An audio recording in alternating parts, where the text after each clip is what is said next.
Welcome back to SpeedChat Plus. I don't have anything else to say. We got some wacky clips though before we get started here. I love doing my wacky clips of the week. You know what I'm saying? Yeah, welcome back to SpeedChat Plus, where the clips are wacky and love is still in the air because it's February Might and as it's well be, also right? You one can't of the see it, shortest but months of the year. I've got like a dog over here that's like all like here. Let me just like look at him. He's just like oh giving out Aww. kisses and love and stuff. Aww. I We wanted to love share it. that. Anyway, wacky We love clips of the dogs. week because I love starting with wacky clips. The first one is this one that I found of somebody named John Balatro. That's not his name.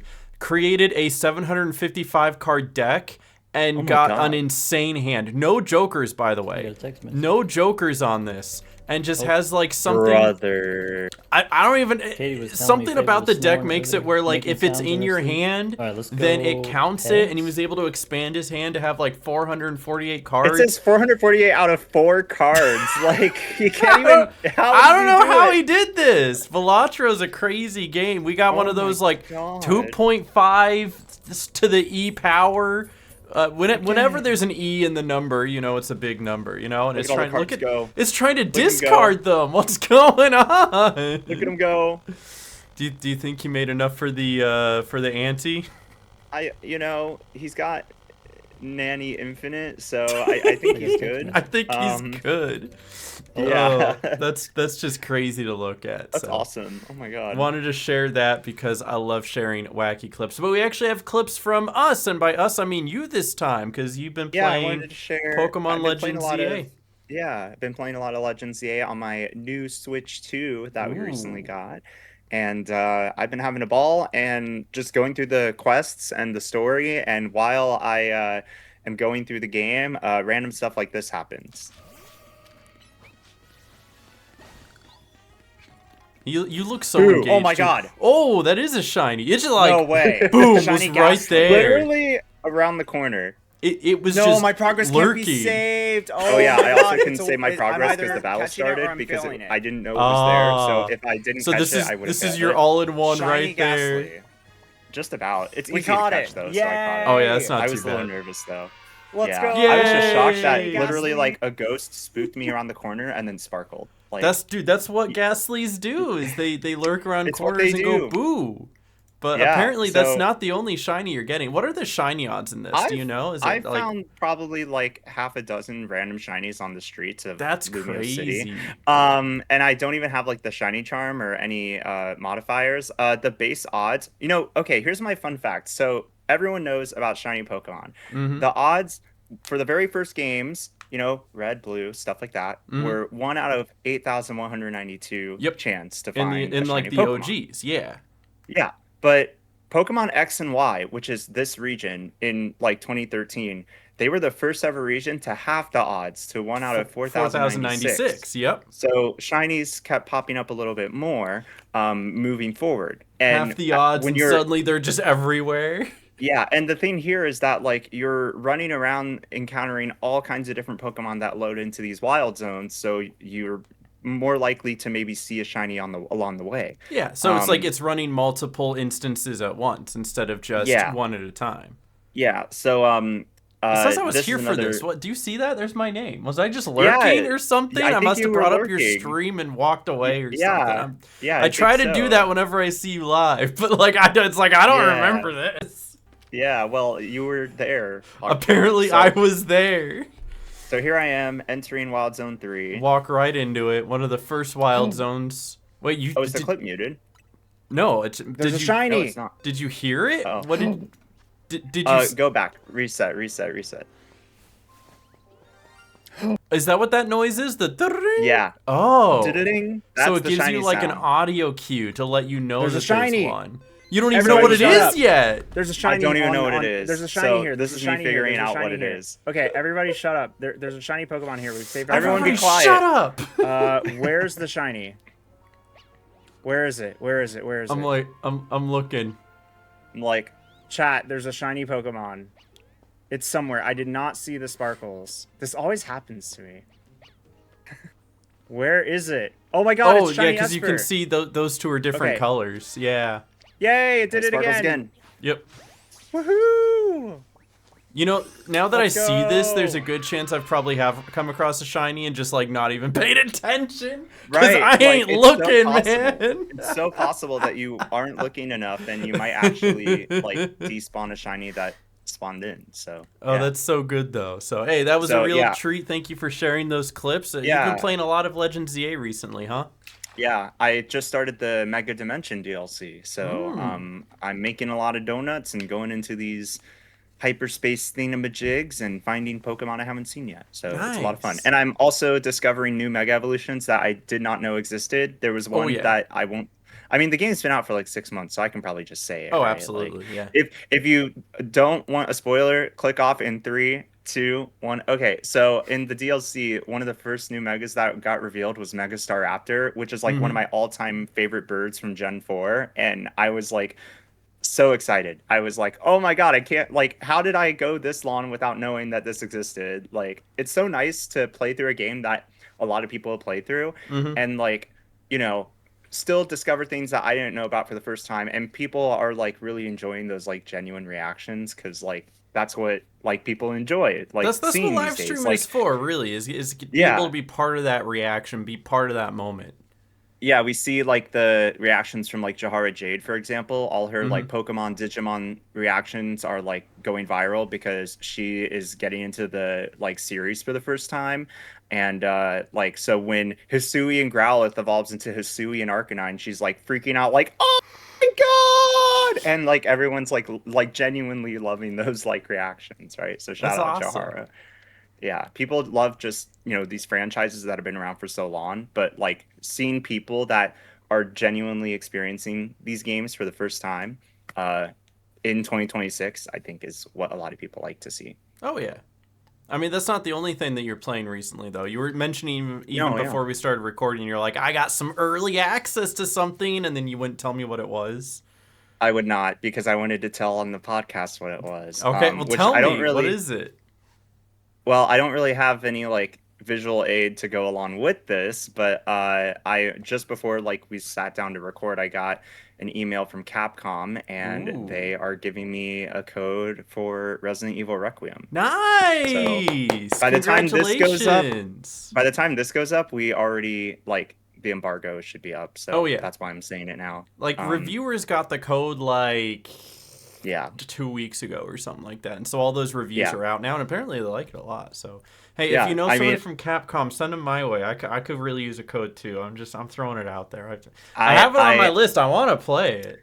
I wish I knew how I got on their list, but I mean, like I know I've streamed for them at TwitchCon, but like this was through like someone else, so I don't know. Like I'm on tabs with them, I guess. But Nice though. Congratulations. I hope you I enjoy do the want to game. stream it. I've been horrified at the demo, so I don't know how the full game is gonna. I actually suck at Resident Evil. I gotta say. How many of them have you played through so far? Because if the list isn't long, I have some recommendations. It's not long. It's not long. You definitely got to do the 4 remake at some point if you haven't. Yeah, and they're coming out with the other Resident Evil like remakes as well on top of Resident Evil Requiem on February 27th, which is pretty cool. So. And then Resident Evil 7 and 8 are definitely go-tos as well. Those I think 7 is fantastic. one of the games that's coming out the same day as Requiem. Is very Switch 2. It's literally 7 is the shift from when they went to like this kind of third-person action-y to the first-person horror survival, really stepping it up a notch. And the whole tone shift was something I think that the series really needed. So I just wanted to throw that out there. But anyway, so, Resident Evil Requiem. I don't know if you're starting that tomorrow, but I'm going to be starting it. I might have to. I'm going to start it on Friday because that's the day it comes out, and that's probably when I'll have the ability to get it, and I will pay my good hard-earned money for it and then write it off on my taxes, as I usually do. That's right. That's the way to go. That's how you do it, baby. That's how we do it. Secrets unveiled, only on SpeedChat Plus. Actually, it turns out, so I was thinking about it, speaking of taxes, this is my funny little loophole, and it's completely legal, is that I bought Carly a computer for Christmas, right? That was like my one gift I got for her was her computer. And because of the fact that we used her computer to play co-op together for Reanimal so I could get footage for co-op for my video, which was essential for that review, I can write her computer off on my taxes. It's true. It's true. That's how that anything works. to help with the content. Yep. That's so exactly wild, how though. that works. Don't remind me that I still need to file mine. Oh, I need to do mine too. I'm gonna do mine next month on my next paycheck. So that's fair. That's fair. Yep. That's what I'm doing. But anyway, we got a ton more games and shout outs to do, so we're going to get back to that real quick. As of like the recording, this happened today, but you know, it's been a day or two now, where the new characters came to Sonic Racing Crossworlds, Tangle and Whisper. Woo-hoo! Yeah. Have you looked much into like Tangle and Whisper IDW comics at all? I know that they're from the comics. I haven't really read the comics. I think the last time I read Sonic comics was like when I was a teenager. But I do know that they're beloved and they're still making them to this day. The comics are pretty cool. And I mean, you can easily like go on YouTube and like find like the comics and like watch through the camera pans of all the different scenes and pages and stuff. It's pretty cool. Tangle and Whisper are pretty beloved. They have their own victory animations after completing a Grand Prix. They have their own like, you know, character personalities as part of the update.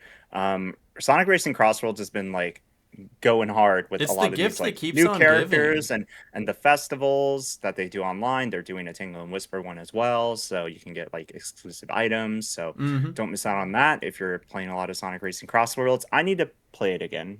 So yeah, I was like on it for every single character that came out up to Pac-Man, and then I got busy with a bunch of other stuff. yeah. But I was on it. I had like a YouTube short and TikTok for every single character. It's funny when you look at like when you reload the game for the first time after a while, and it's like flashing you with like 5 different characters that have come out since you last played the game. This character. Everyone is here. Mario's here now. What? Huh? Sans Mario Undertale, huh? How'd he get here? I must have missed a lot.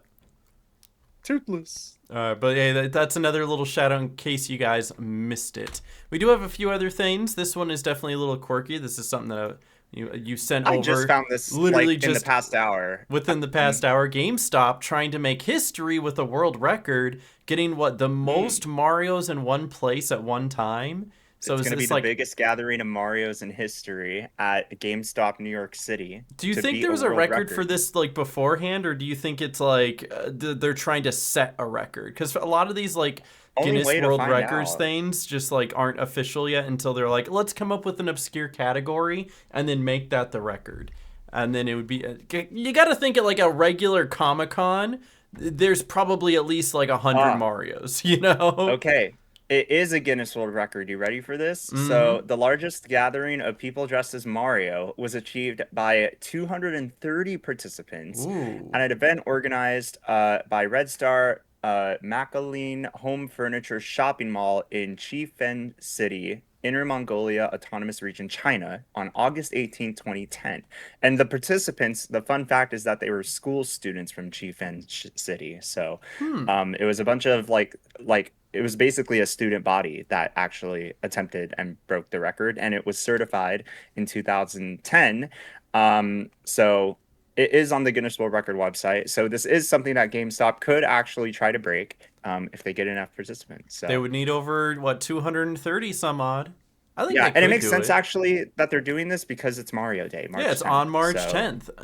Yep. That makes complete sense. So if you guys honestly, are in or around New York City, New York, get your Mario costumes, dust it off from Halloween and, 6 months later, bring it out for the world record. You could be part of history, human history. That's real history. That is what you will be known for the rest of your life. That's right. Your legacy. Win a gold medal, cure cancer. Nah, I was part of the Mario world record at GameStop in New York City. It makes sense that it's in New York City because it's, so population condensed. Imagine they were trying to do this at trying to do this in like Owensboro, Kentucky. Yeah, right. Imagine. Couldn't really happen. Not really. Nope. No, not really. We do have a few other fun little shout outs. So here's something that I brought to the table. It's more like content creator oriented, so forgive me, but hey, that's still what we do here. Hey, I mean, if any of you know, I used to intern at Elgato once upon a time for a summer for a 12-week student internship. And they partnered I with me know for one event and one event only, so we both have our toes in we there. have our toes in there. I've also taken over their Twitch channel before, and I've been part of like some streams and helped moderate their channel too. Long story short, like I'm not partnered with them, but I'm like an unofficial partner We are with them. currently not directly associated with them, but we love their Yeah, products. but we love their products. They're cool. I use their lights right now. I have a Steam And Deck here. I have an Elgato yeah, game the Stream capture. Deck. Yep. Mm-hmm. Yeah, Elgato. Both we of use these cameras are Elgato cameras. this one's Elgato. So shout out to them. They're currently launching something new called Wave Next on March 3rd. So we don't know what it is. I don't have the information. All I have are these creator reactions to the behind the scenes information that it's a teaser, like no one knows about it. My friend Big Cheese is there, and I then was about to say that Matsu dude's name and is Heavy Big No More. Cheese. Oh, he's Big Cheese. I have to shout him out. He is honestly a fantastic creator that deserves more recognition. He is a fellow Twitch ambassador and just puts so much heart and soul into his content, and I have a lot of respect for him. So you should go check him out. He's got an awesome setup. So Did you that he tell him built that out. his name is like Toontown? Did you tell him No, that? I have Come not. on! That's like the number one thing I would tell him. Sorry. No. Anyway, let's get to the clip. This is Wave Next here. So what are we looking at? Well, Wow, he Jaw really drop. he like I don't literally even want to talk dropped too his much jaw. about it. Just check this. Like, check out these specs here. He's very happy. Oh yeah. I don't know what he saw, but he's excited. I don't know But what how it do you is. control all of that? But And that's where this. He's gonna cry. He can't I believe love it. his reactions. He's out. See you later. He's gone until next week when it comes out. So is this? Do you assume it's supposed to be like an audio program or? It's got to be audio related. We know that Because the Elgato Wave has their has been like their microphones, right? So I use the Wave microphone, which also ties into the Wave Link software that they have, which is like where you have your multiple like audio source like channels and stuff. You can like it's what I use when it comes to like linking up my computer and even my consoles, capture card, everything. I use their software. It's pretty reliable. And it seems like it's 5 years in the making. They're calling it a new era of creator audio, which I think is very interesting. It's a very high bar that they've set, but I also know Elgato. They are all about premium products. They're very fast paced in the work environment, which I experienced, and they will set the bar really high. The like tie that I have to them was around like post-COVID 2021, and I helped like with the launch of like multiple products at once. They called it the Elgato event. They literally launched like 9 or 10 new products like all at once, which I don't think they've still ever done since. It quite literally was their biggest launch that they've ever done. And it was really cool to like learn a little bit behind the scenes about like how it works from a marketing perspective. I know what goes into them crafting these social posts and stuff like that. They're really on the ball, and the products that they release are always next level. So that's why I just have that like affinity towards them, and I'm excited to see what they launch. I mean, you know, they do so much good stuff for creators. Their products are always high end. We both can attest to the work that they do. Y'all should Absolutely. genuinely check out I've been Elgato. using an Elgato since probably 2015, 2016 when I ditched my HD PVR and went, oh yeah, no, the Elgato product is so much better, smaller, sleeker, and an instant pass-through. Of course I'm going to use that. Yeah. So if anyone remembers the HD PVR days, those are, oh my goodness. I just remember the Game Capture HD from 2012, actually. Yeah, because that was when the it was competing original. with like the Dazzle and the HD PVR, and Yep. and they've grown so much as a company since then. It's crazy. I mean, like 2012 is literally when I got started streaming. I remember getting the Game Capture HD as a Christmas present. So Nice. Elgato quite literally has been around with my entire creator journey. So I can't speak highly enough of them. And I'm always happy to bring them up on streams or on a podcast like this because they're really amazing. So thanks for letting me do that. Shout out Elgato for real, for real. Can't wait to see what they have in store. Speaking of streaming softwares and other tools, did you see that Marathon, the game that everyone is so excited for? Sorry about the sarcasm. They are recommending to not use game capture, the thing that is like built into most OBS softwares. Don't use the game capture. Use the monitor capture because this is for their Server Slam launch marathon, and they recommend using monitor capture and not game capture. I don't know what we're doing here. Like, I don't know how they're going to track this. Like, I don't know. It seems, I hope that they've since found a solution, but this was a very recent post that a lot of people got, some mixed feelings on. Even Big Cheese was like, what are we doing here, man? What is Like, this? I don't know what's going on. Like, so it says using game capture in apps like Discord and OBS will not flag you for cheating, but may cause instability on certain hardware configurations. So what? It's just weird. It makes it laggy. Is that what it is? Like if it. I don't know. They're the developers, not me. They clearly know what they're talking about, Aaron. They clearly understand the consequences of using game capture. Games that just where game capture breaks it, and the last one I can even remember doing so was Toontown Corporate Clash, and they fixed it, right? Like that was the last one I had issue with like game capture on. Yeah, but they've since figured that out. But it makes sense for a game like Toontown Corporate Clash. When you are a multi-million-dollar company, because it's Bethesda, right? Bethesda's making Marathon. That's who it is. I'm just gonna say yes to that. Yeah.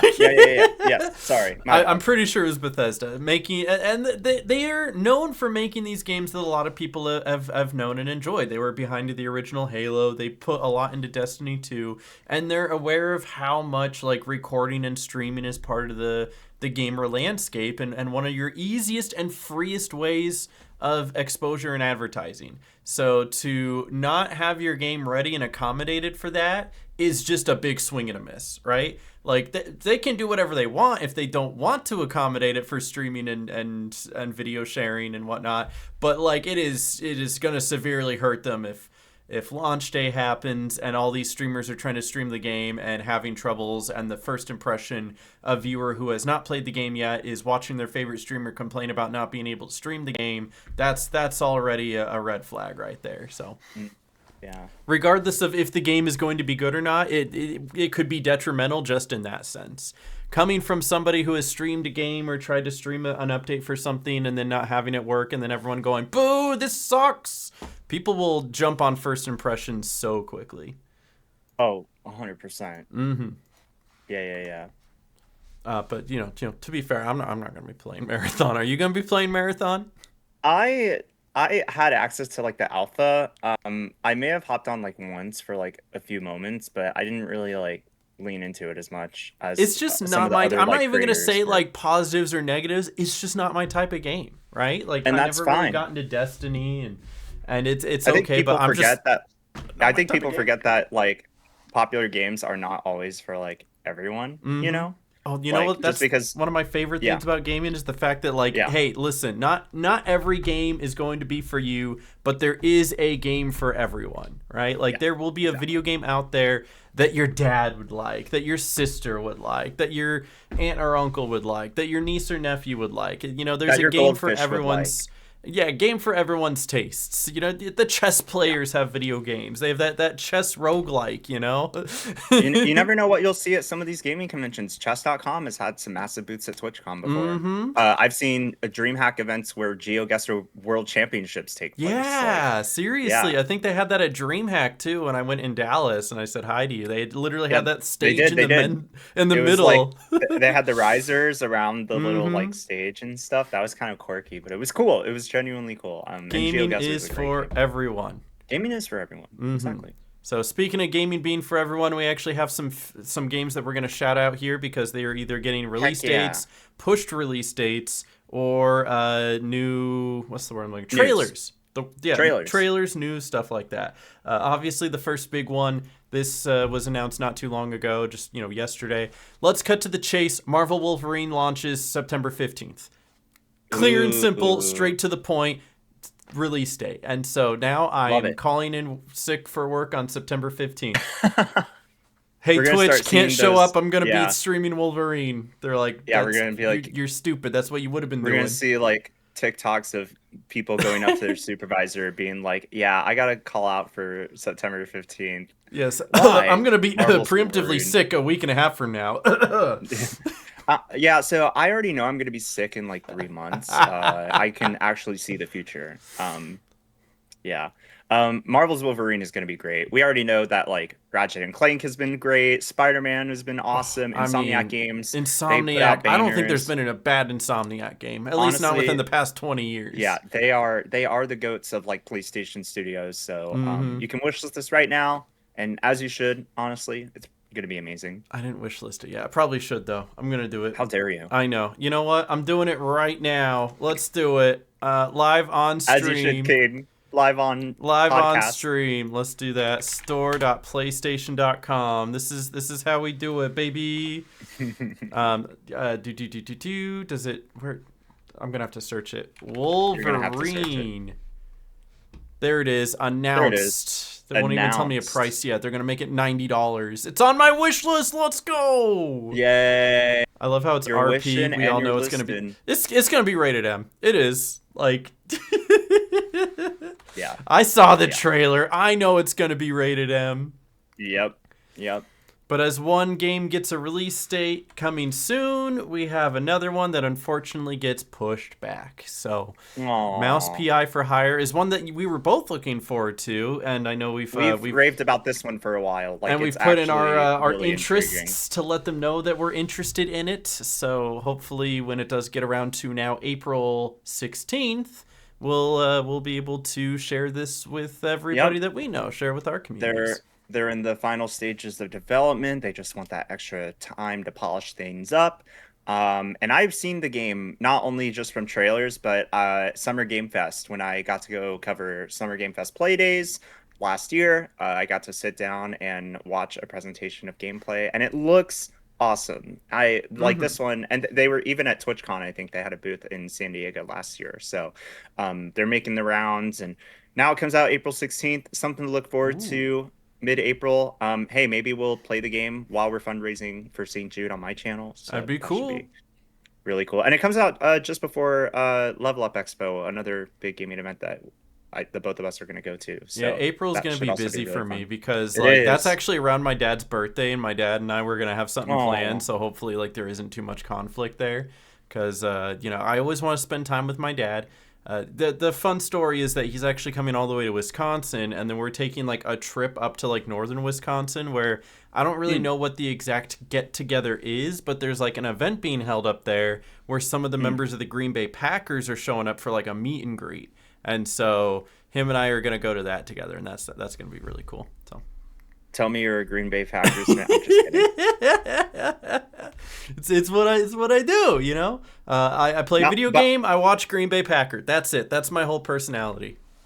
You're the Packers fan. I'm the Mouse PI for Hire fan. Let's I'm go. also a This- Mouse this- PI for Hire fan. Okay. This game is very toony for those of the Toontowners out there. It's a little toony. It's a little chaotic. It's a little violent, but not too violent. Just violent enough.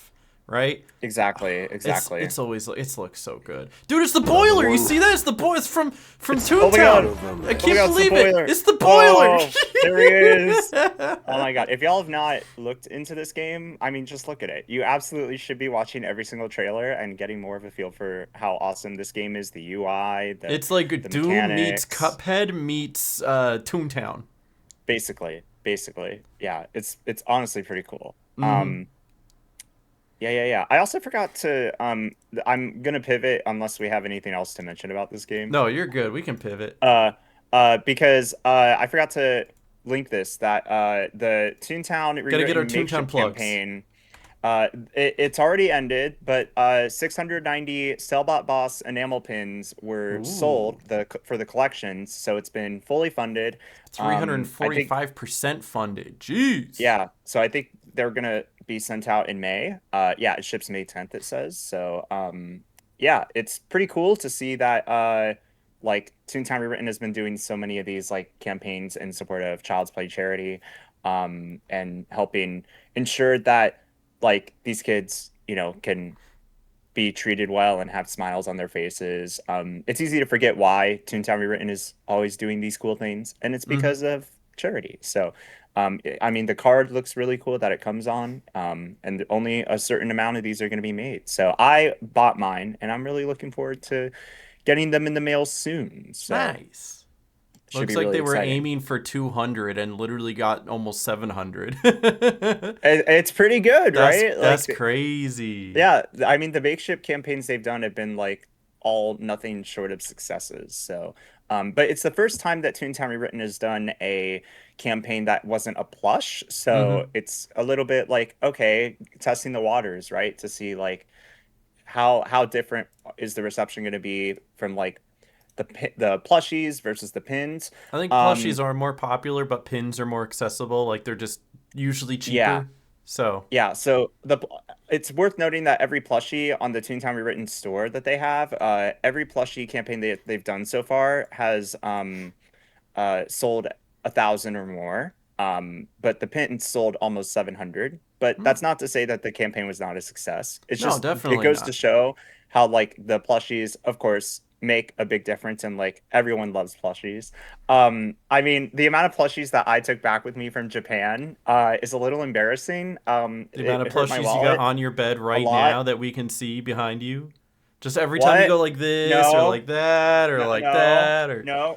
There are no plushie. There's nothing here, guys. Nothing at all. Yeah. That's okay. I Um. literally like you've probably shown it off a few times. I literally have my own little wall of plushies here, and this is only like a Yeah. small sliver of my plushies because I I also need have shelving like that for real. For real. I've got Yeah. we between my wife and I, we have like one of those like plushie nets up in the Uh-huh. bedroom, and it's just in the corner holding up a Uh-huh. bunch of plushies that we just like don't know where else to put. And then on top of Mhm. that, we have like another garbage bag full of plushies in the closet that again we just don't have anywhere to put. We need to get a Mhm. second plushie net, honestly, for real, for real. For real. For real. Yep. But yeah, I just wanted to shout out that campaign that also just ended. So It's a good shout shout out out. to Good shout out. We got yeah. some more Thank you. games though, a few more games. So we've got what did I hit? I clicked something. Hold on. Oh, I fixed it. All right. But yeah, we've got a new update coming to Lego Party. We played this once. Maybe we'll We have to sure play it again. did. And this They're is bringing for bonus bricks. bonus bricks. So it's like the bonus stars in Mario Party where like, hey, That's right. you moved the most spaces. You won the most mini games. And so something that, you know, feels basic for a game like this is now being implemented into Lego Party. Kind of make the game Yep. feel a little bit more complete. It's going to be part of a bigger update that they're doing, but Ooh. it's a pretty big announcement. So New board? March 18th, New board? new board. That'd be New cool. board? That'd be cool. That's dude. Uh, you know how many times I've wanted a new board from Mario Party, and then Mario Party just doesn't make new boards. They're like, "You want a new board? How about a I new game know. for $70 3 years from now?" Oh man, with no new DLC, they just forget about the superstars and Mhm. Jamboree. Yeah, it's cool to see them updating Lego Party. Honestly, underrated. I should be playing that more. It's super fun. There's a lot of So, games we should be playing more, Michael. I know the Whole lot of backlogs are games. embarrassing. Mm-hmm. And especially with so many new games coming out. I don't know if you saw this or not. This was published today as 5 hours ago. Of course, I haven't seen this. It's part of IGN's Fan Fest. They're doing a 2-day Got you. thing where over the yesterday and today, which after this is being released, otherwise it's today and tomorrow. It's all all out, of these yeah. different game announcement trailers, updates, stuff like that. And actually, the one that's happening on Thursday, which I'm going to be buckled in and ready to watch, is they're doing like an in-depth reveal of Backyard Sports' new Backyard Baseball game this summer. So I don't have that yet to show, but I'm really excited to watch that when it happens tomorrow. But what they did show today was a behind the scenes for Lego Batman, as well as this new cinematic trailer.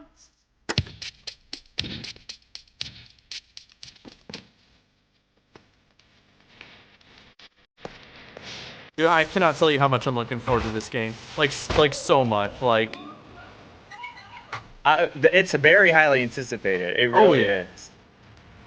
I've seen those lines at like Gamescom. I saw those lines. people going to try the gameplay Yep. demo. Exactly. Yep. Mm-hmm. And this is Watch just this like a right highlight here. on the Joker.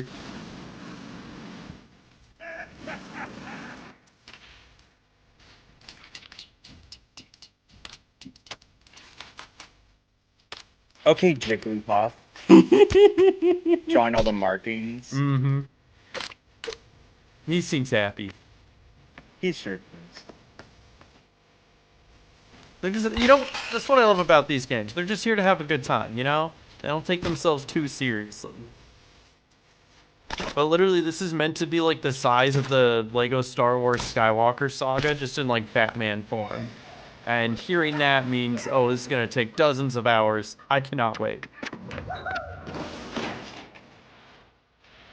I am the knight. Yes.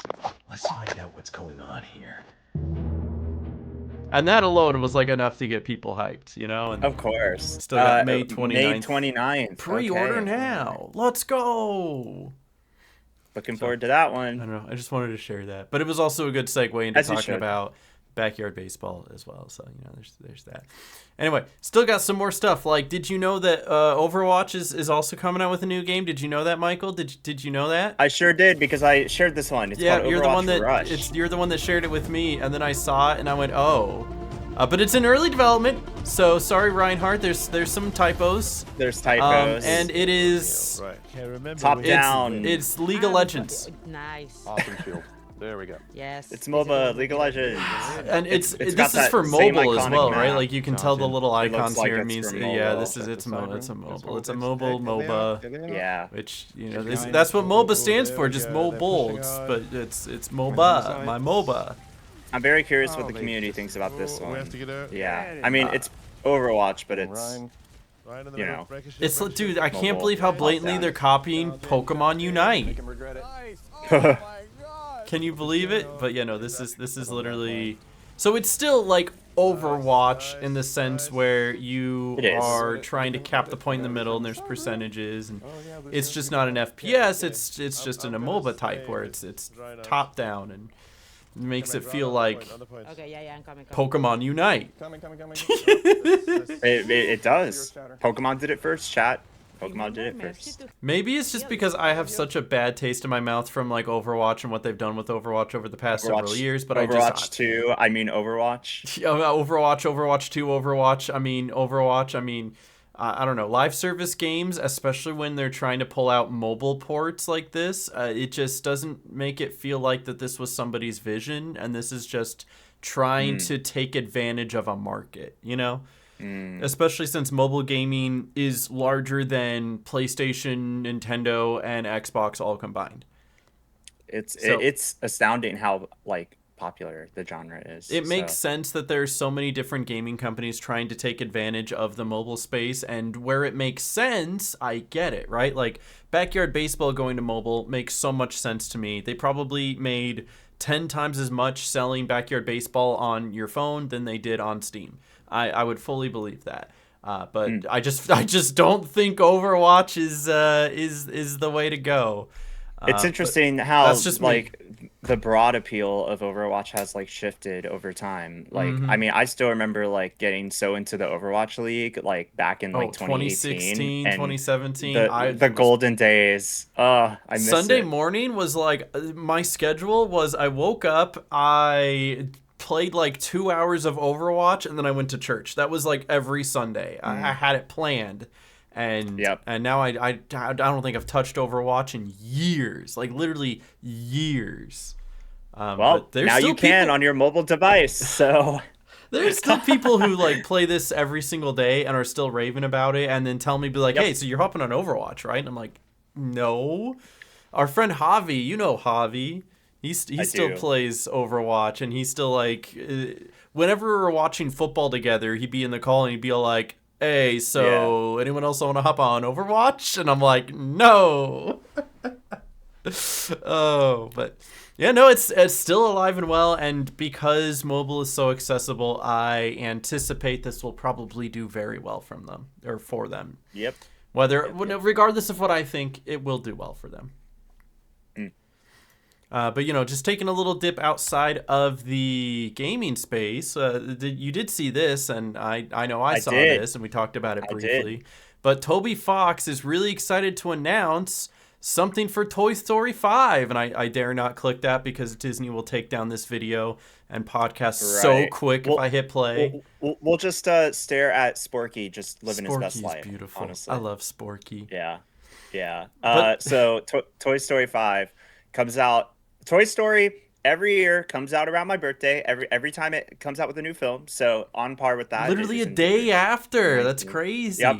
I forget. I think it was Toy Story 3 for sure that released on my birthday. So they always release around that mid-June time frame. And it comes out this year. And at first, like everyone was like, "Why are they making Toy Story 5? It should have ended at this point in the Toy Story It should've. franchise." Yeah, But no, it here they are making more money.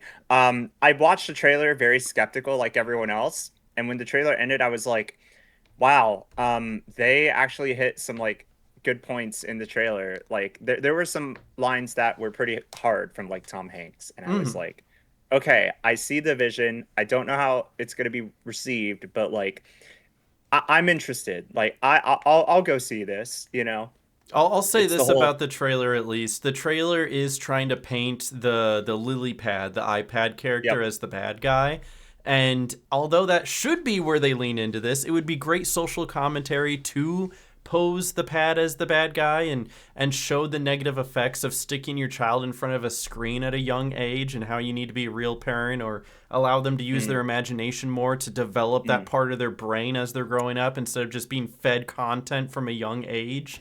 I don't think they're going to stick to it. I think by the end of the movie, the lily pad and the toys come together and they're all friends and they find a middle ground between playing with the toys and playing on the lily pad and everybody lives happily ever after. There is no way Disney sticks the landing on this because they have far too much invested in getting kids addicted to watching Disney Plus and getting kids addicted to their mobile games and getting kids addicted to, spending their entire life on the little screen in front of them. We So- still haven't forgotten about Toontown's closure. No, we have not. We know what Disney likes. We know what they like.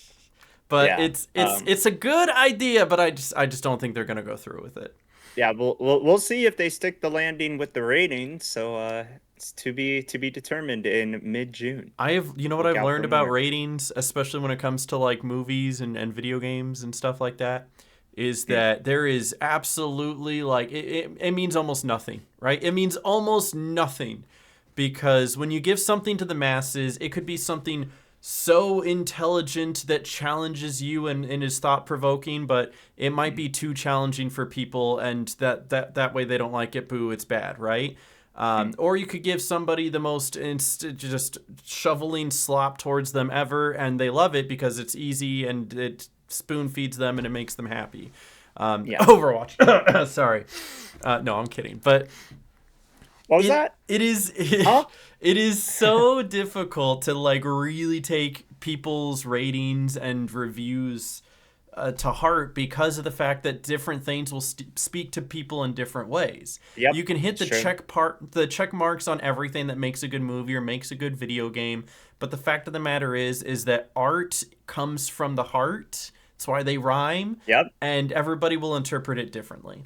So Can't spell heart without art. so true. Podcast. That's so right, Michael.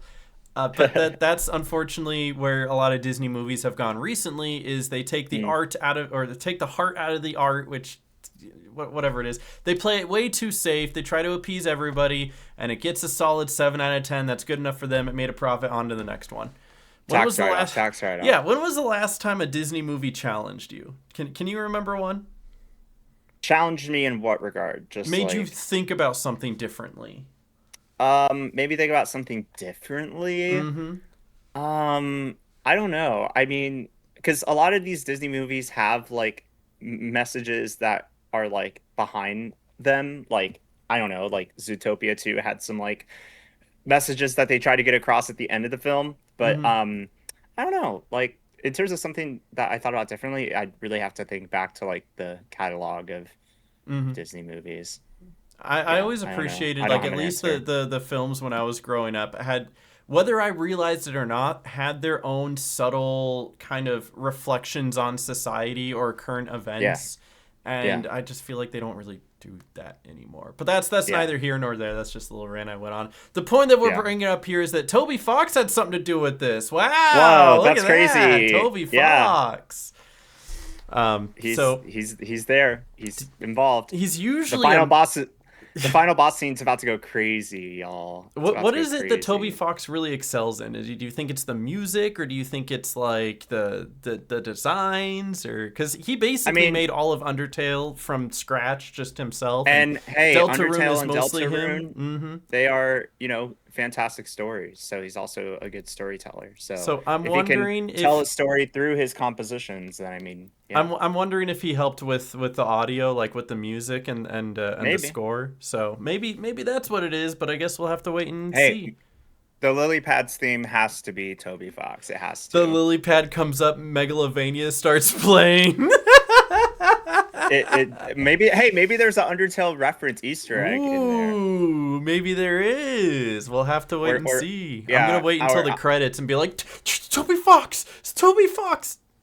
Maybe Toby Fox makes the music for the post-credits scene, and that's it. Unrelated, you're gonna go see the Mario movie though, right? The Mario Galaxy movie, of course. That's also on the radar. Oh, I'm definitely gonna go see that. Carly and I have that one penciled in too. We definitely want to go see that one.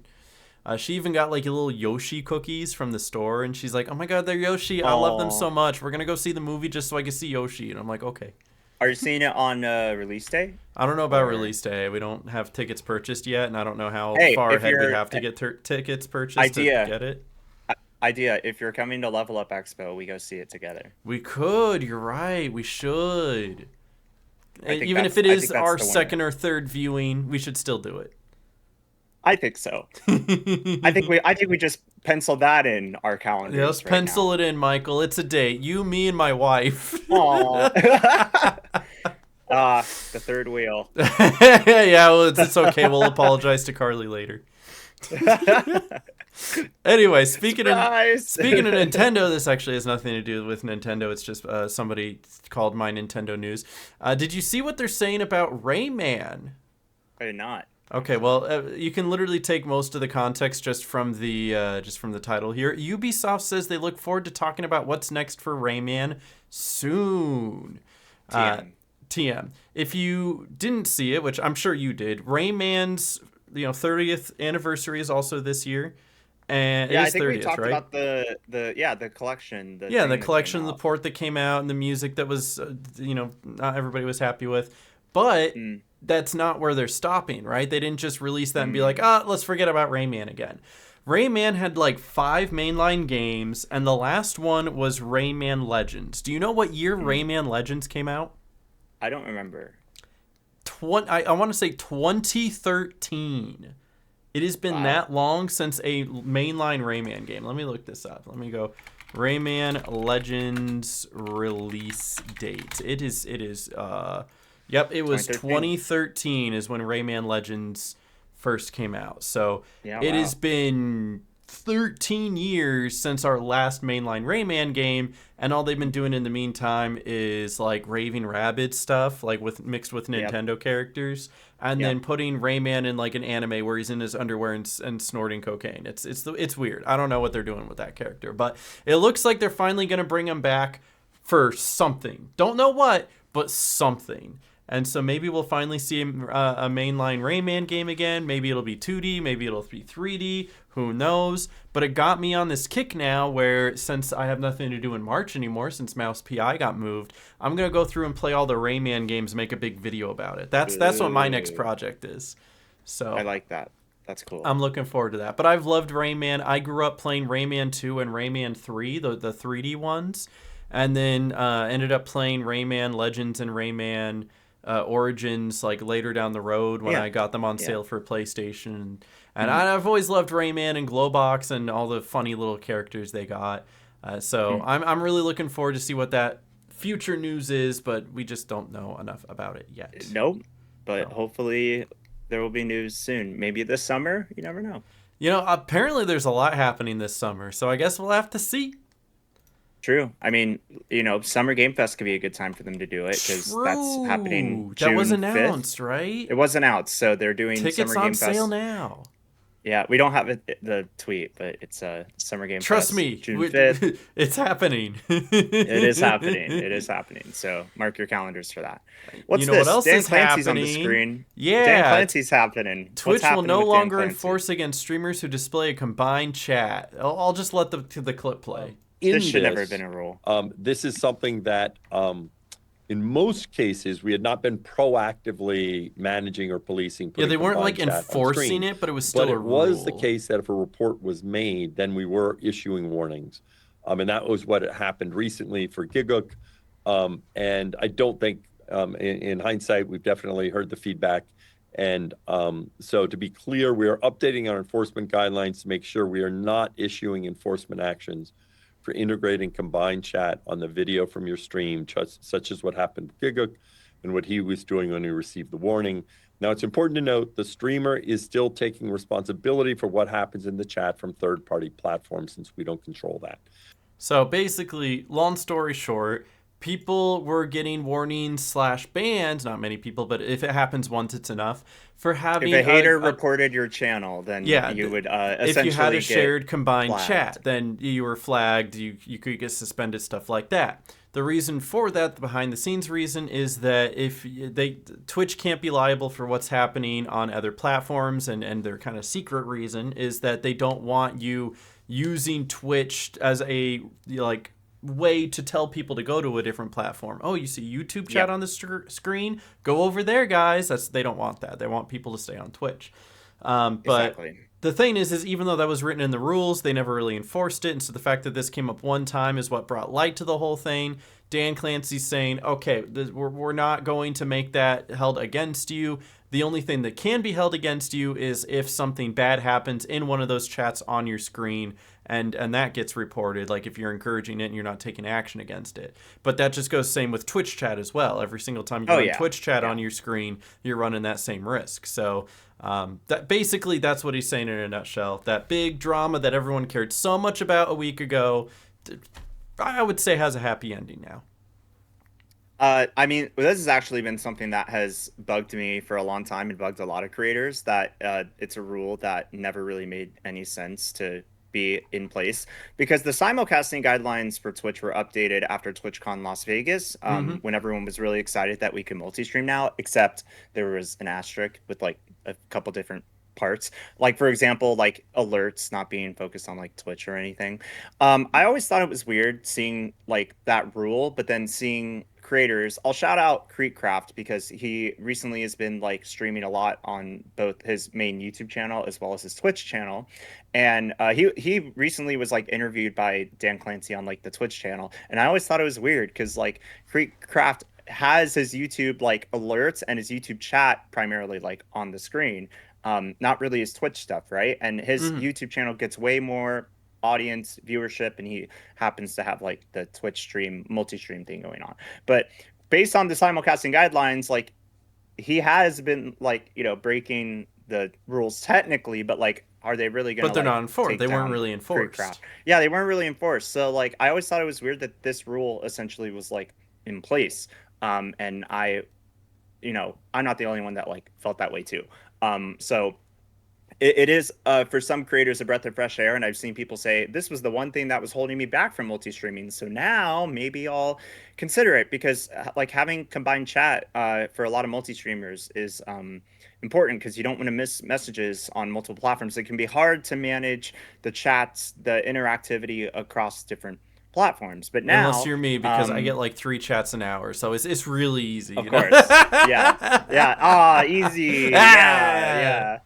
Yeah. But I mean, if you're a high profile creator like, you know, Creekcraft or something like that, it can be hard to like manage everything. So having it all in like one little section of the screen is like good. And Twitch had rules that essentially said you could not do that. And now, to my understanding, now they're going to go back and revise the simulcasting guidelines to be able to further clarify what is and isn't allowed. It was weird to have this rule that was not being enforced, but was in plain text, both on the help article on Twitch support, as well as in the terms of service, which all streamers have to abide by. Like it, you know, there are lines in the terms of service like that that are going to be modified, but like we're as clear as day what you couldn't do, but people do them anyway. But you I mean, it never get happens every enforcement on single them. day on Twitch. It happens. It happens. with, So with like so many it- different rules and with guidelines. so many different things. It's always so interesting. But you know, if you do get like reported, if you do get like enforced on, then like, you know, it sucks because you see all these other streamers doing the same exact thing, but you're the one that gets reported, right? So why is that fair? And this creator happened to get enforced on. So yeah, it led to this whole thing where on patch notes, the show that Twitch does to provide updates to the community on /Twitch, Dan ended up addressing that on the show, and to hear it from the literal CEO's mouth that like you are okay to do this now is as clear of a go ahead as any. So And if we get banned yeah. for it again, we'll just call for his retirement. I'm screaming. No, it's definitely good that this has been clarified. And it's not like Twitch was able to really monitor it anyway, because it's quite literally impossible to monitor like millions of like active streamers or whatever that like literally do that. So Twitch kind of runs by like the scout's honor of like, here are the rules. We're gonna trust you to not break them. Especially because 90% of them don't actually like mean anything bad. They're just kind of our guidelines. So if you do them, it's not that big of a deal. But definitely don't do those last 10% because you just don't, right? Like that's how I feel like Twitch is. Yeah. They're always rewriting those rules, it seems like every month, once a month. Yeah. And this is an example of a rule that's going to be rewritten. So, but it does also show that like with enough community advocacy and a lot of noise on Twitter, I guess that, hey, change can happen. I wish it didn't have to rely so much on noise on social media like Twitter, but well, that's just how sometimes things get done. change happens. It's just how change happens. Dude, sometimes, whenever even though it people get shouldn't like really banned be on that way. YouTube, they have to like go on Twitter and be like, "Hey, YouTube banned my channel, Moist And Critical." they denied my appeal 5 times, and then all it takes is one creator to cover what happened and a lot of noise, and suddenly, oh, our bad. Yeah, you're good. And like all that trouble that you put me through is suddenly disintegrated. So, It's yeah, crazy how these like hate giant it. company we talked about it last week. These giant companies can just get away with anything because they know that they're the prominent source and that there are basically our only options, right? Like we're not gonna leave Twitch, we're not gonna leave YouTube. So unfortunately, we just kind of abide by it and hope that they at least fix the smaller fixable things like this. They fixed it. They sure did. That's a W done for did Twitch. Let's acknowledge the Twitch W. Hey, this is a massive Twitch W. I'm really glad that like we can actually like not get banned for having the. I was gonna say I'm it's glad that we can crazy, talk but good about Twitch on this podcast. it is refreshing to talk good about Twitch. It is. I promise you. I'm very glad that they decided to do that. So big W's for sure. So as we were talking great about Twitch, unfortunately we will not have to talk great about Discord, because Discord did come out about getting the global age assurance right, what we got wrong and what's changing. And real quick, you can see right there in the community note, Discord still intends to roll out the change just later in the year. The post gives off the impression that the change was scrapped entirely, which it wasn't, evidenced by the article. It's been delayed to the second half of 2026. This is a open letter from the current CTO and co-founder of Discord. Every time I see we miss the mark, I don't know. It I just know. it doesn't I don't- feel I like don't genuine know. to me. That's just No. me. It's all But like- I've like- seen that so much. He's like, I didn't just read the feedback as the CTO. I read it as someone who uses Discord every single day. And I mean, he's like, yeah, like we knew there would be strong reactions from the community, but like, I mean, did you really like I don't know, like what did you think was gonna happen? Honestly, I don't know,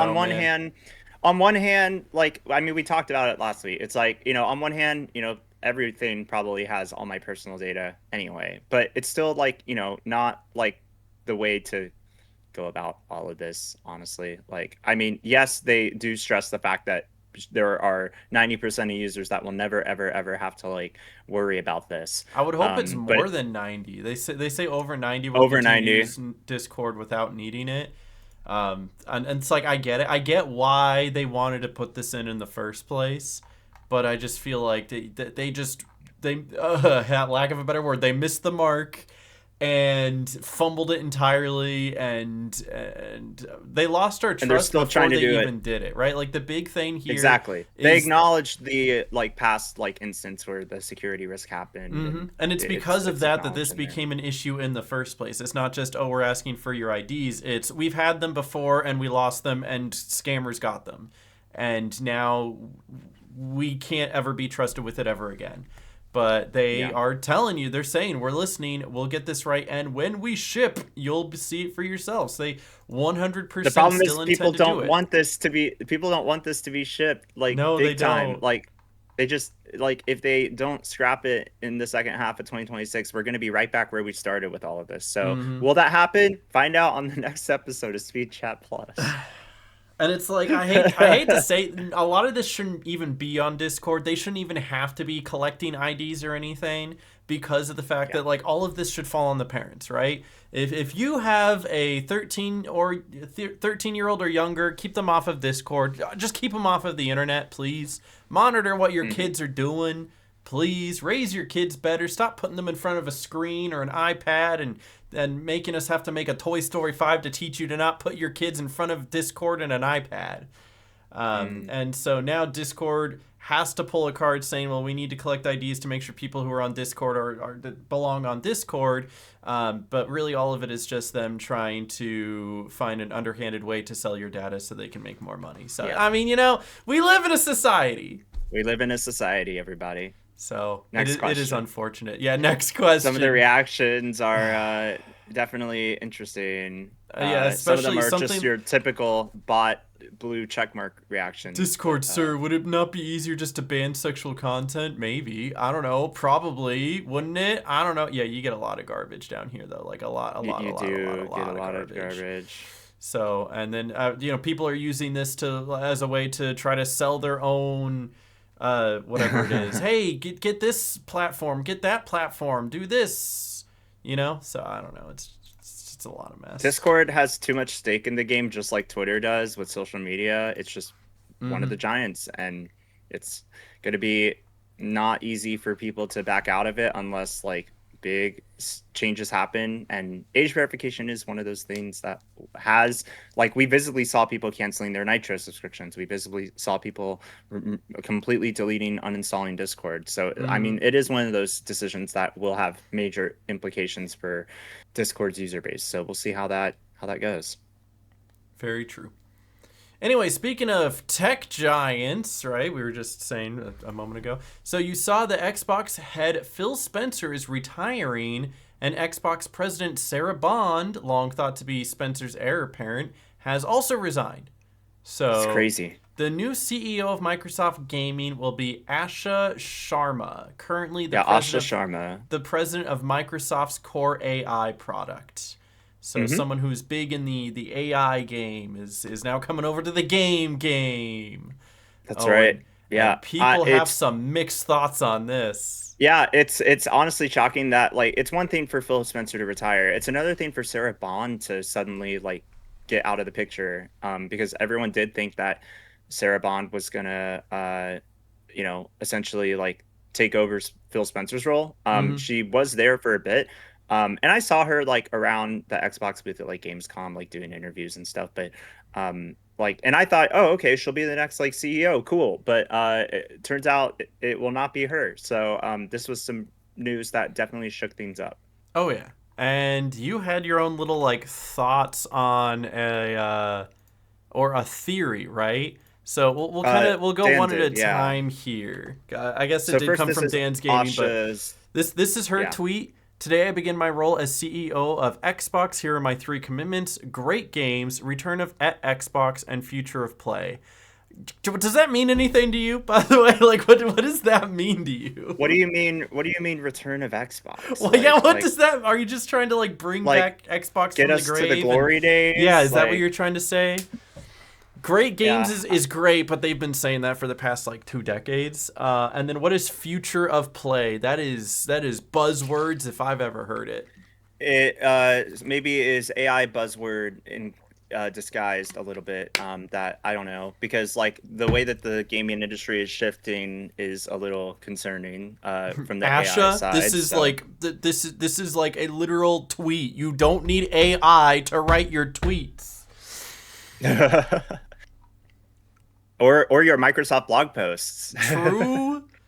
But there's been some theories hovering around, especially this one that you reiterated from Dan's Gaming, that makes a lot of sense in hindsight. My theory is that Phil and Sarah did not want to shove AI into everything at Xbox, so they were forced to retire and resign. Microsoft is replacing them with someone with a strong background in AI and no experience in gaming. This is just getting insane. And I know that, like, I don't know if you saw the discourse about this, but she came out with saying, like, oh, here are my 3 favorite games. I'm a gamer just like you, and she rattled off a few of the more popular games, and I can fully believe it. Like, I'm not going to say that she's never played a video game in her life or that she doesn't have favorite video games, but people went nuts with this. Someone was all like, well, actually, this game came out when she was 4 years old. There's absolutely no way she'd be a fan of it. And someone else is all like, way for her to choose the 3 most popular games on Xbox and probably just pulled them from a list when she asked AI for the most popular Xbox games. Not a single indie game on there, not a real gamer. And I'm like, okay, everybody calm down, all right? Calm down. You can have our theories, but this is getting insane. Yeah, I think Dan's theory is potentially sound. I think this is sound because it's not just Phil Spencer; it's also Sarah, his who would have been the heir, who should have taken that position. Honestly, yeah. I mean, she was doing a good job from what I was seeing. Like, yeah, I had no gripes against her at all.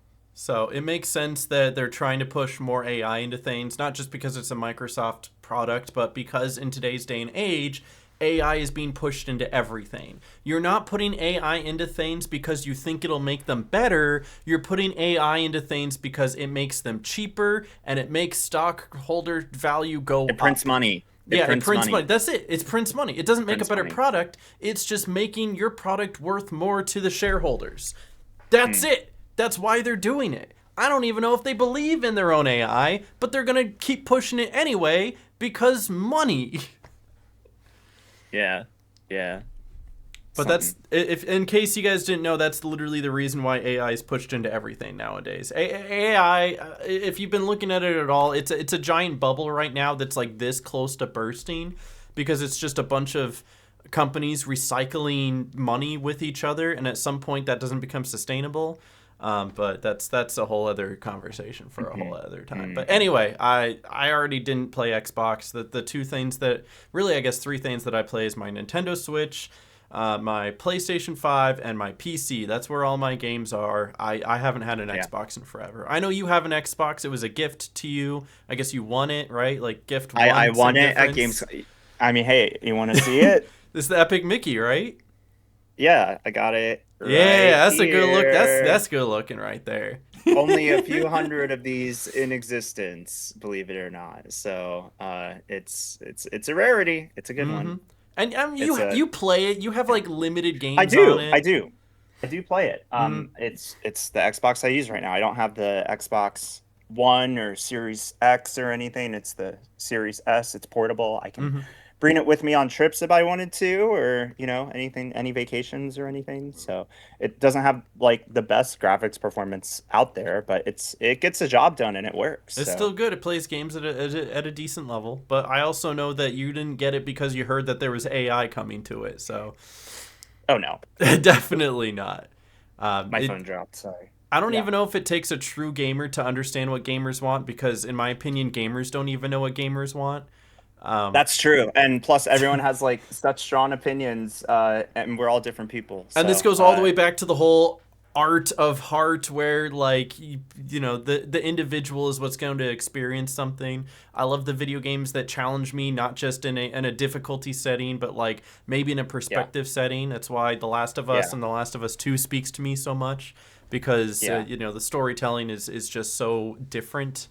But again, neither here nor there. You're really not going to get any of that with AI. We've seen all of the clips of like, hey, I made a game in AI, and all it is copying a game that already exists. You can't really make a brand new game from scratch that challenges people the way games right now do from AI. It's not going to happen. So it makes me interested to see what happens with Xbox going forward, but I'm not going to be touching it. I'm going to be watching it from a distance. I'm not going to be touching it. Mm-hmm. Absolutely. You got any more thoughts on the Xbox continuing to downfall? Lots of theories. My theory, I would honestly just agree with Dan. Yeah, no. As soon as you showed me this theory from Dan's game, and I went, "Oh, he's spot on." This man knows. I love Dan's gaming. Every single time I see a tweet from him, it's always spot on. There was another one I saw from him the other day where someone was complaining about, like, why do we keep making stupid people famous? And he goes, because the rest of us who just sit and chill and play video games are non-controversial, and that doesn't make headlines. Yep, exactly. Mm-hmm. So it is what it is. Shout out my boy Dan, though. Yep, 100%. Dan's the man. Yeah, but our last major thing that we want to talk about is Pokemon. You know, coming from the other company that isn't doing as bad things as Xbox is. I mean, it's not definitely not on its downfall right now.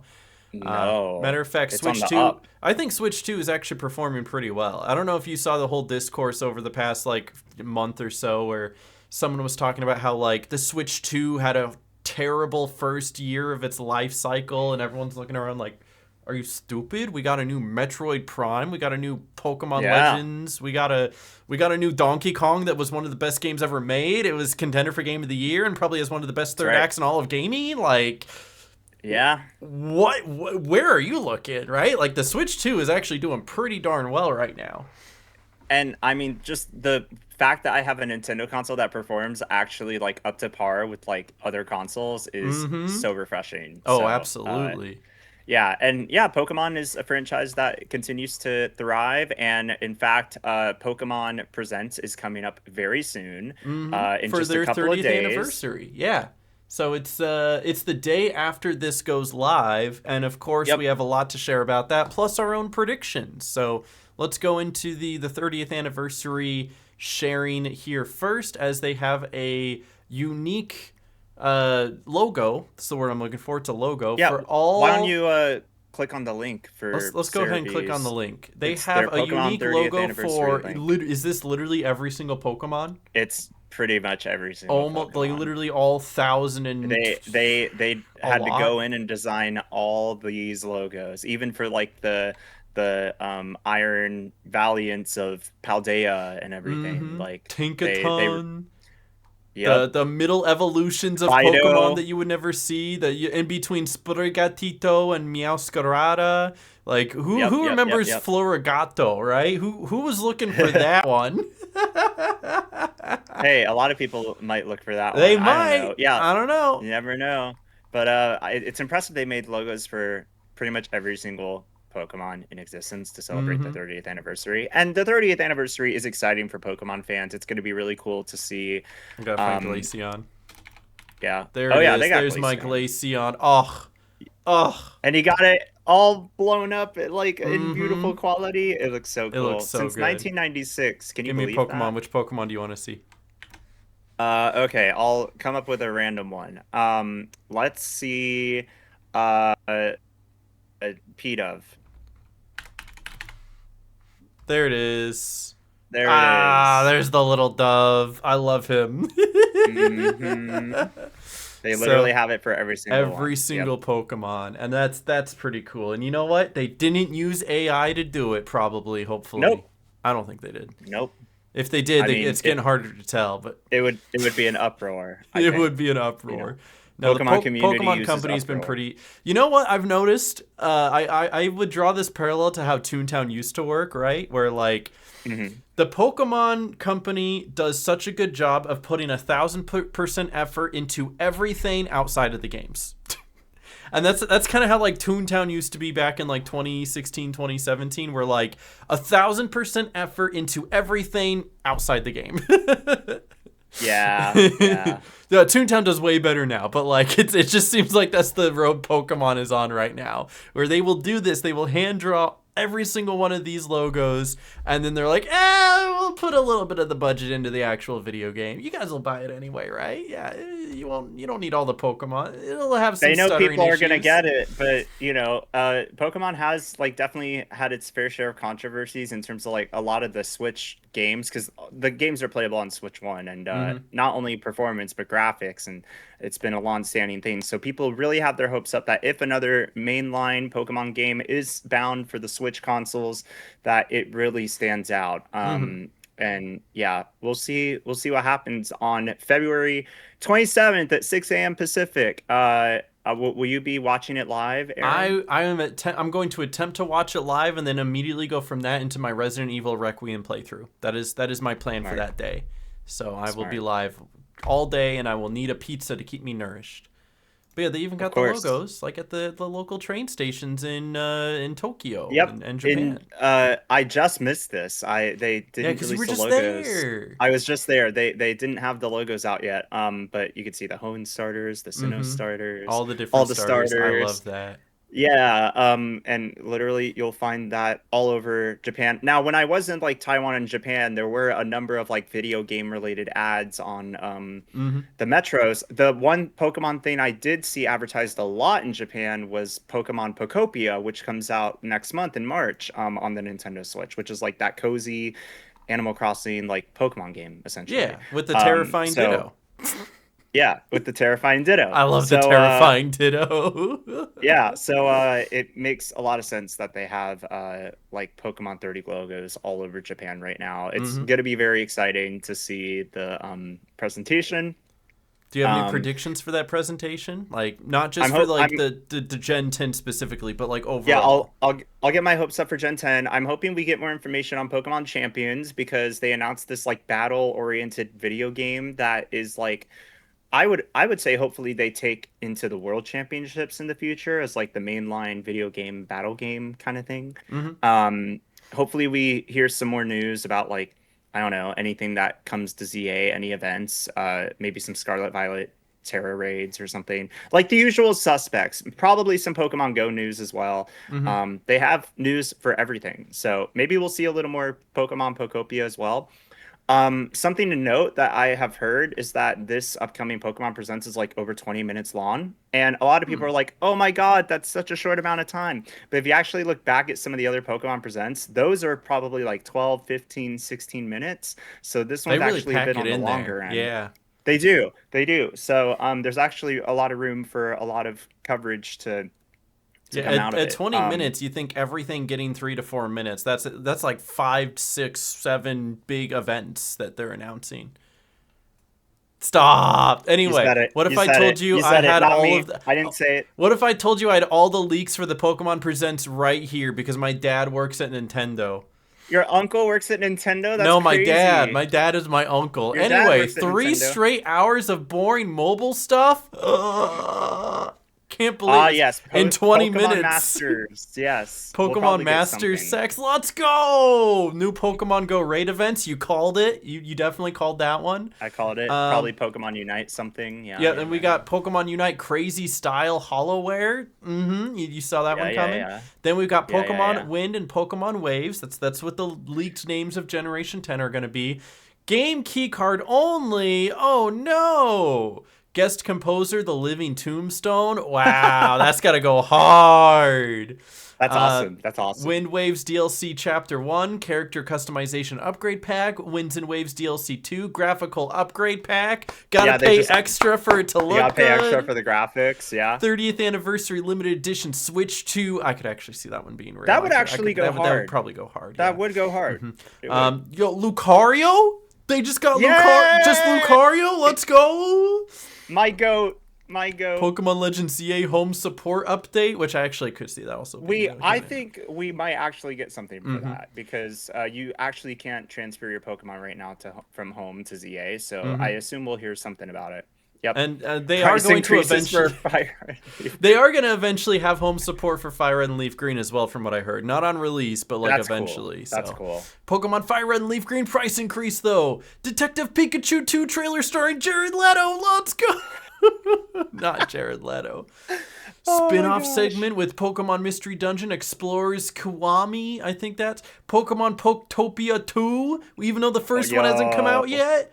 Pokemon Terra Terra League League. 2 with more employee data is crazy. Pokemon Coliseum Coliseum 3, Pokemon Mario and Pokemon Luigi and Knuckles. Oh, Oh, man. It's the Avengers of Pokemon. And then we got Pokemon X Bass Pro Shop collab. That one's gonna go so hard, man. I mean, okay, listen. That I'm not would go saying that hard. collab. It would go hard, but A I will say Pikachu that fisherman hat would go so hard. I will say we've seen a lot of Pokemon lifestyle collabs, so I wouldn't be surprised if they mentioned some lifestyle collaboration.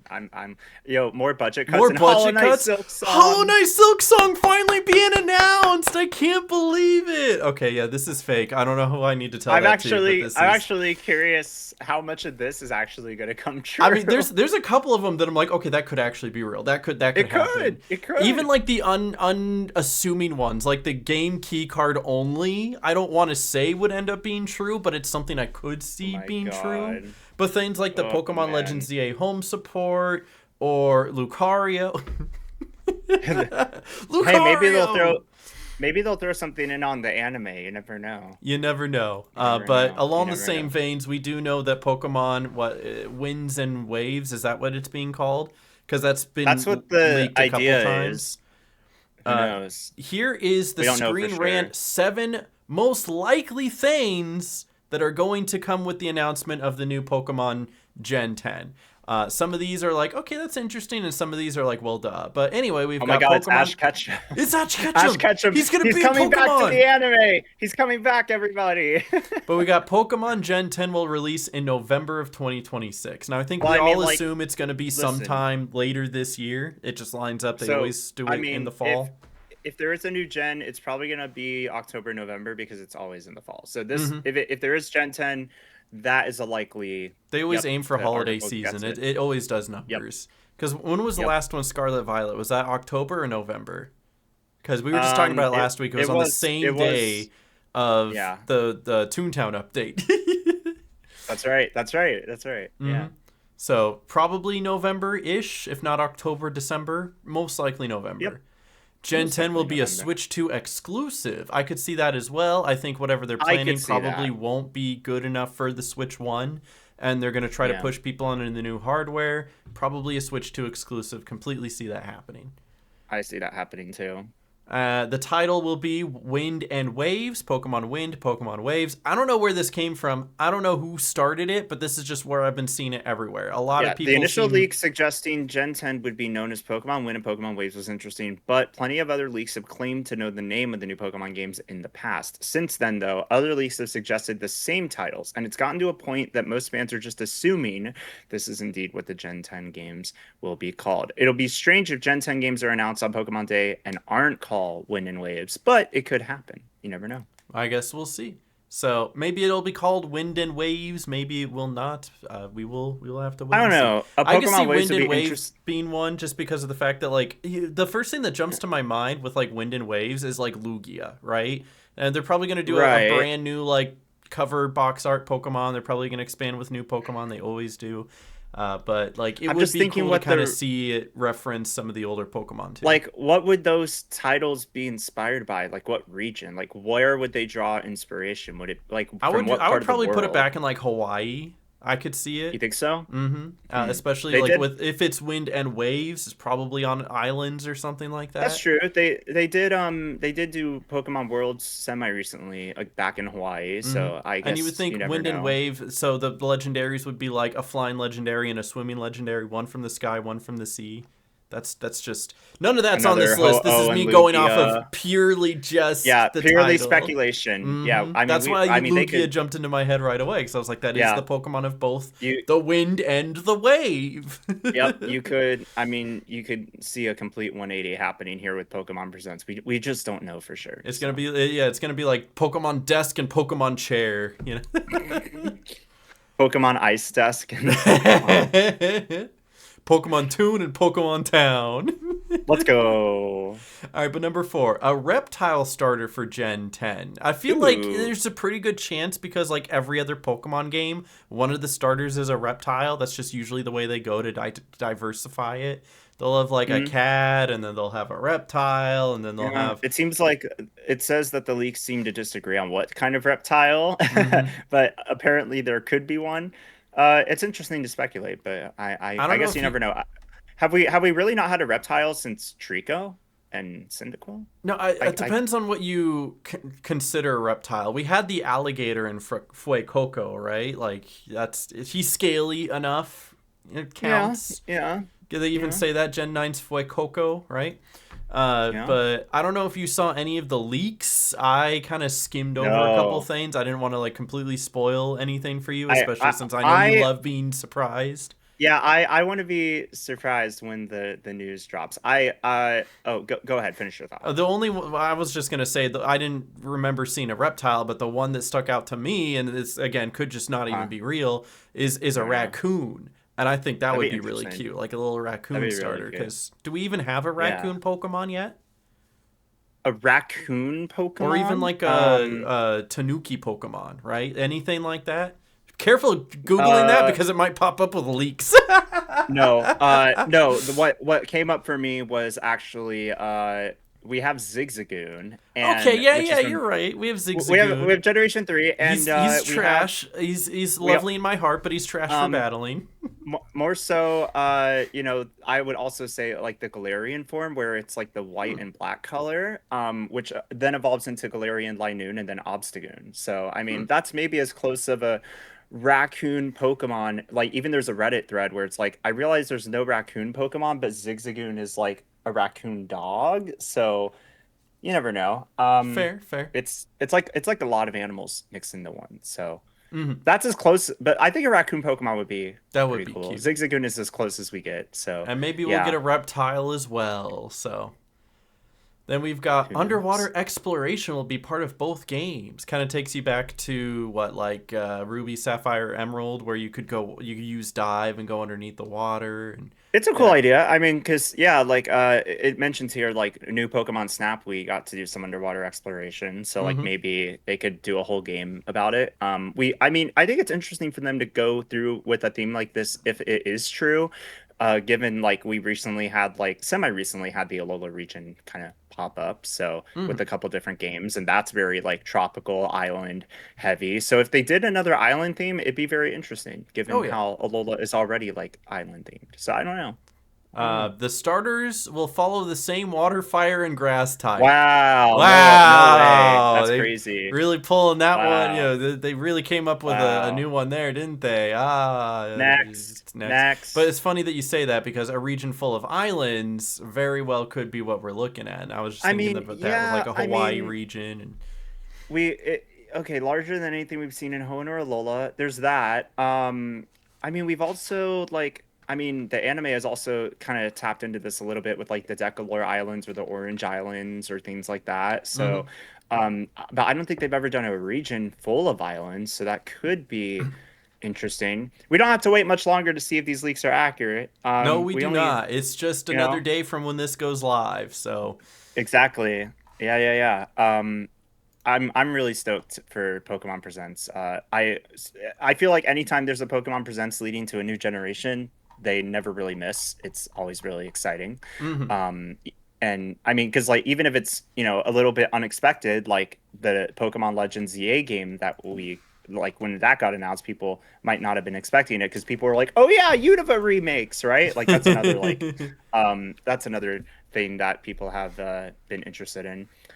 Do you think Pokemon wins in waves? Gen 10 will fix all the damage that's been done. These are the Metacritic scores for some of the last Pokemon games. So we have some higher rating scores with some of the side games like Pokemon Mystery Dungeon, Rescue Team DX. We got new Pokemon Snap.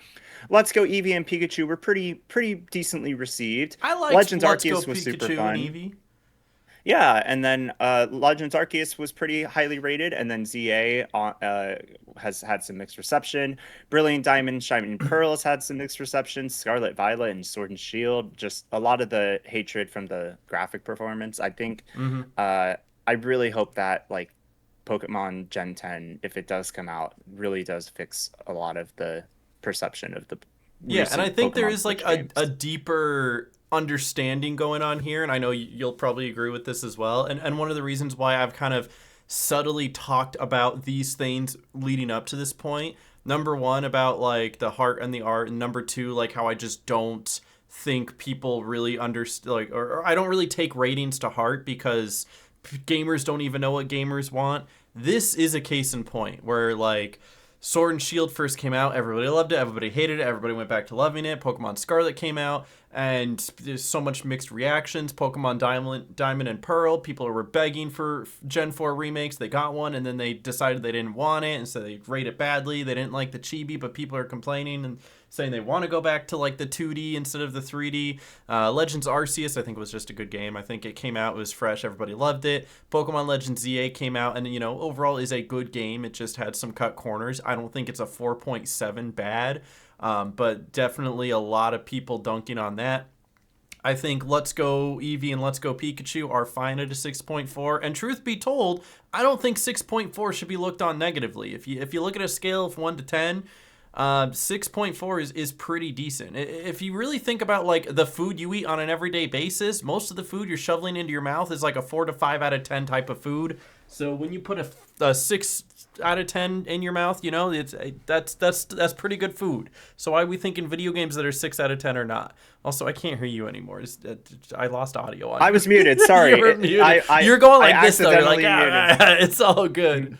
And then I didn't even play Pokemon Snap, like, but apparently that was well received. But this is just a Yeah, whole lot of people don't know what they want.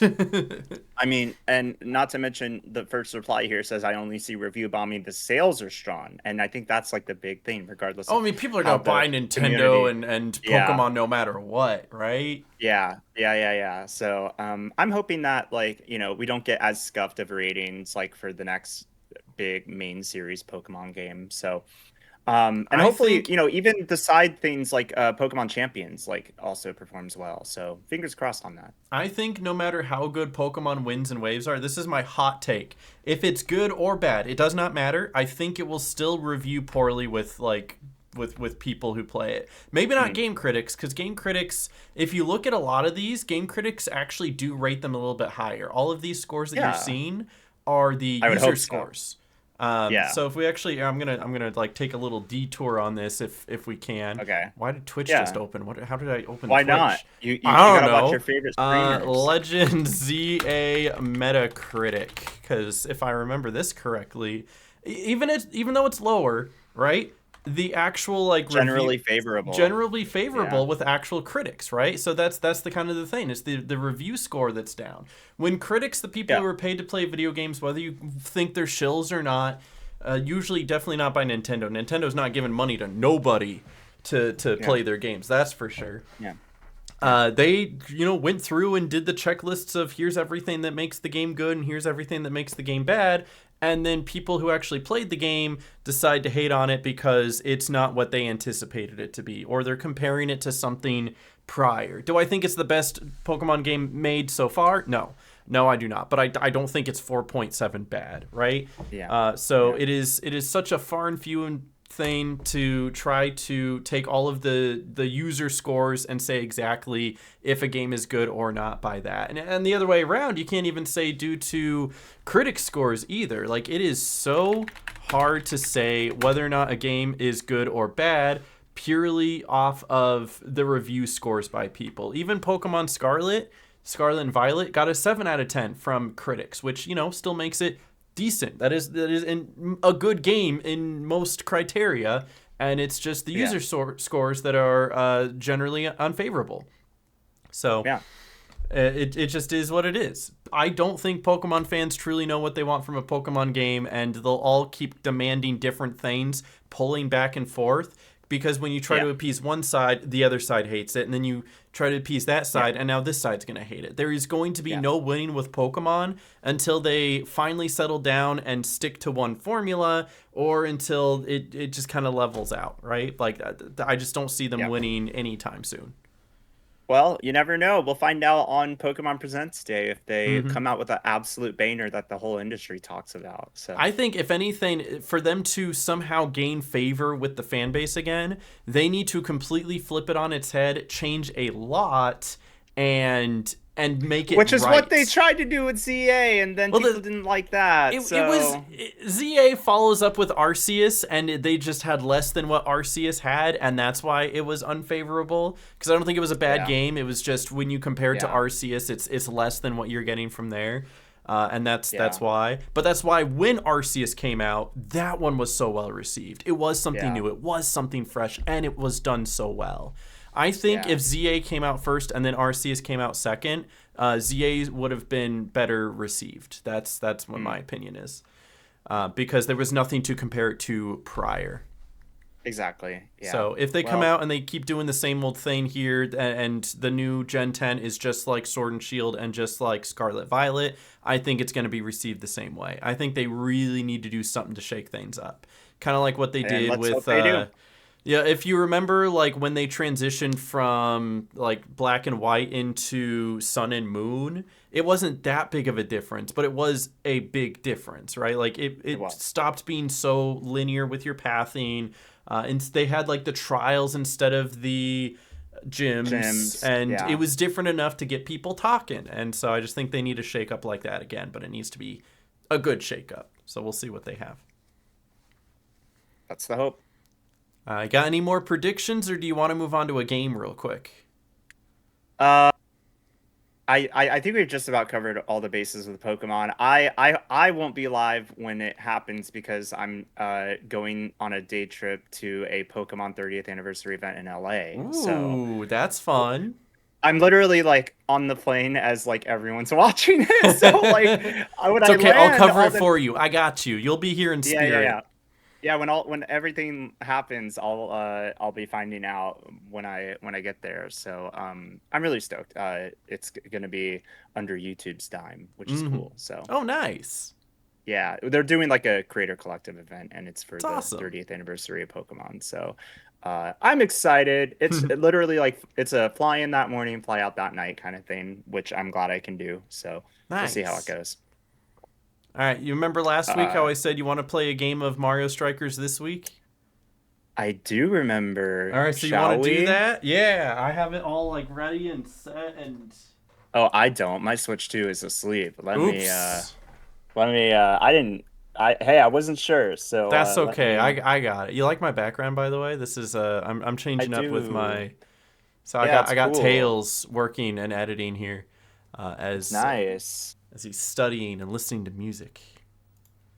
Tails beats to listen to. Tails is listening to beats. That's right. Okay, sorry, my cord is all messed up. You're totally good. I got my Switch open. Where do I go? Where? I think you just. I think you open. Classics? Yeah, I think you go to the GameCube Classics. Yep, I think I've been told you could play this online, so we're gonna try. For some reason, it's not downloaded on my Switch. It's what? That's weird. Let me see. I thought I had it downloaded. I could have sworn I did. Was it the only one I didn't have downloaded? That's bizarre. How do you even play this online? How do you do it? I don't know. Maybe you don't. I'm gonna look this up. That way I don't look like a fool. Because I was totally told that you could. Hold on. I'm sure we could. Stop it, ad block. Mario Strikers Switch. Oh my god, I literally have all the other. I have all the other classics downloaded, but GameCube. That's so stupid. I'm so sorry. Let's see. Yeah, no, it says up to 4 players. This version enables online friend-based and local wireless playthrough, though it lacks formal matchmaking. Understandable. Okay, so how do you? Let's learn how to set it up. Can you play? Should be able to, since the app has an online option. You have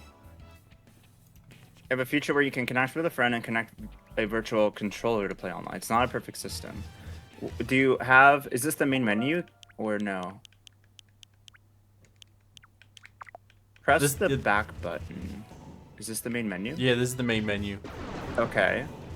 We're learning. I'm totally learning because I feel like it wouldn't be like in here, right? It would. Here, I wonder if I go back to like the main game Is it? selection. Oh, maybe it's in the game selection. Play online. Okay. Ah. Well, Okay, this download might take a while, unfortunately. Okay. I am surprised. I literally thought I had all my classics downloaded, and it's the one classic I did not have downloaded. You know what? Then we'll Which have it sucks. ready for next week is what we'll do. I'm so sorry. It's I'm so okay. sorry. There's nothing wrong with it at all. You're totally I feel fine. so bad. Oh no. I checked because when you open a software, it's like checking to see if the software can be played. It says that for every single one except GameCube, and the GameCube one has to download. That's so all right, crazy. we're gonna I do straight up thought I tic-tac-toe had it. online. All right, that's what we're doing. Wow, so exciting. Oh, so man, exciting. I feel bad. Can My I bad. like play with a friend? Continue. Oh, Do I man. give you a link? Share this link with a friend. All right, here you go, Michael. Come play tic-tac-toe with me. Let's do it. I'm ready. Why is there music? Hold on. Nickname. Continue. Okay, I'm ready. Whoa, all right, it's Wait, going. it's the same. It had the same text font as like what you use in your videos, I think. Oh, that's I don't know. quirky. All right, I think it's your turn. Okay. It is. All right, that. Okay. Right there. All right, your Okay. turn. Let's do. Oh, this. okay. Well then, I'm gonna go there. Oh. What's See what I this? did? I do see what you did. Oh no! Yeah. I lost. I can't believe it. I leveled did up it. though. Let's go. I also leveled up. Anyway, good game. Good game. Good game.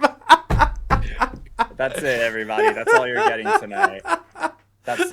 Oh my god. He'll I have feel Mario so ready bad. next week. It's okay. Oh man, Mario can wait until next week. It's fine. It's Anyway, fine, everybody. yeah, guys, thanks I'm for watching I'm SpeedChat coping Plus. so Let's hard right do now. quick game shoutouts. Anything coping. you want to shout out? Shout out Resident Evil Requiem. Shout out It's a good shout out. Mario Kart World because I'm enjoying that game so far, and obviously Legends ZA. Shout out just Pokemon in general. Yeah, and shout out God of War: Sons of Sparta because that was a fun game to play for the sponsorship that we That both you're gonna got to do again. that I'm gonna do again. Thanks, Twitch. Yeah. I cannot believe I didn't have this. I'm downloading it right now. It's, just It's taking okay. I'm not hurt. It's fine. My game shout out God. is backyard skateboarding because I just got done playing that and I made a video about it and that video is 16 minutes long and I did not realize that it would be that long and I made 3 Lightning McQueen references in that video. So by the time that this goes up, maybe give it a day and then that video will be up. And I don't expect it to do well, but that's okay because sometimes I just make videos for the love of the game.